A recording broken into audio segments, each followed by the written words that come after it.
पीछे मुड़कर देखा तो उसके होश उड़ गए। वो औरत एक खौफनाक चुड़ैल में परिवर्तित हो गई थी। उस चुड़ैल ने जोर से परेश को धक्का दिया और उसको कार से नीचे गिरा दिया। फिर परेश को घसीटकर तालाब की ओर ले जाने लगी। परेश बहुत चीखा और चिल्लाया, लेकिन चुड़ैल ने उसकी एक नहीं सुनी। परेश ने चुड़ैल से कहा, कृपया मुझे छोड़ दो, मुझे जाने दो। मैंने आपका क्या बिगाड़ा है? परेश, तू आज मेरे हाथों से ही मरेगा। तुम्हारे दोनों दोस्तों को तो मैं मौत के घाट उतार चुकी हूं। अब तुम्हारी बारी है। याद करो, बरसात की वो अंधेरी रात, जिस रात को तुम लोगों ने मेरी हत्या करके मुझे तालाब में फेंक दिया था।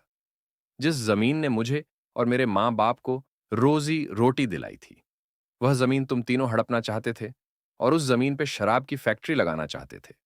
जब मैंने और मेरे पिताजी ने हस्ताक्षर करने से मना कर दिया, तो तुम पापी दरिंदों ने मेरी और मेरे पिता की हत्या कर दी और दोनों को तालाब में फेंक दिया। हमारी मौत का कारण लोगों को यह बताया कि हम पानी में डूबकर मर गए हैं। मैं उस जमीन पे कभी भी शराब की फैक्ट्री नहीं चलने दूंगी, तथा मैं वापस मेरे और मेरे पिताजी का बदला लेने के लिए आई हूं।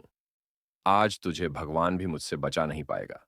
कहकर चुड़ैल ने जोर से धक्का दिया और परेश को तालाब में गिरा दिया और पानी में डूबकर उसकी तुरंत मौत हो गई। फिर चुड़ैल अदृश्य हो गई। दूसरे दिन किसी ने परेश की लाश को पानी में बहते हुए देखा तो तुरंत पुलिस को संपर्क किया। पुलिस ने जांच करके उसकी लाश उसके परिवार को दे दी तथा मौत का कारण यह बताया कि उसकी मौत पानी में डूबकर हुई। सूचना: यह कहानी काल्पनिक है। इस कहानी में दिए गए सारे पात्र भी काल्पनिक हैं। किसी की भी भावनाओं को ठेस पहुंचाना मेरा उद्देश्य नहीं है। रमेश पहाड़ी।